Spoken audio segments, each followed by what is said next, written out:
जिसे घानी तेरा लीजिए, तेरा लीजिए, तेरा लीजिए।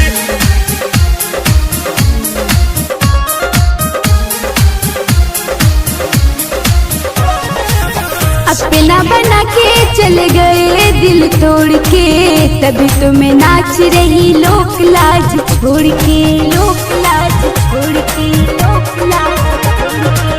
अपना बना के चले गए दिल तोड़ के, तभी तुम्हें नाच रही लोक लाज छोड़ के। पहले मुझको बताए अपना काम चलाए, पहले मुझको बताए अपना काम बनाए, फिर छोड़ के मुझे जल्दी। आदि गुप्ता जी को सैया बना लीजिए, इस जगह पे काम चला लीजिए। आदि गुप्ता जी से घानी तेरा लीजिए, इस जगह पे काम चला लीजिए।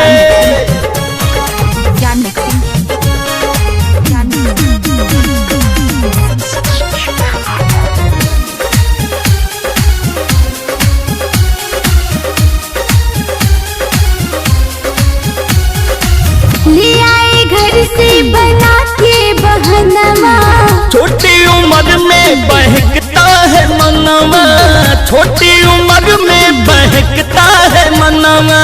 ले आए घर से बना के बहनवा, छोटी उम्र में बहकता है मनवा।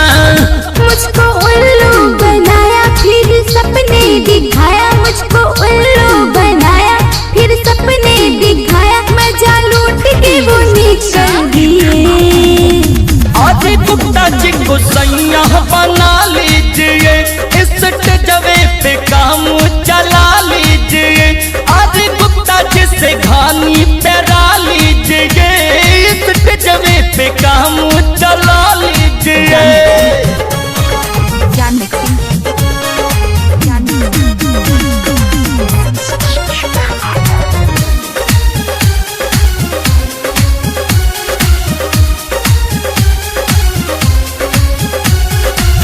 किसको सुनाऊं गणेश कहने में जाऊं, पासाओं में ही अब काम चलाऊं, पासाओं में ही रानी काम चलाऊं। किसको सुनाऊं गणेश कहने में जाऊं, पासाओं में ही अब काम चलाऊं। मुझको बहुत रुलाया जीते जी है मुआया, मुझको बहुत रुलाया जीते जी है मुआया, आप ही अब कुछ कीजिए। आदि गुप्ता जी को सैया बना लीजिए, इस जगह पे काम चला लीजिए। आदि गुप्ता जी से घानी तेरा लीजिए, इस जगह पे काम चला लीजिए। अपना बना के चले गए दिल तोड़ के, तभी तुम्हें नाच रही लोक लाज छोड़ के। पहले मुझको बताए अपना काम चलाए, पहले मुझको बताए अपना काम बनाए, फिर छोड़ के मुझे जल्दी।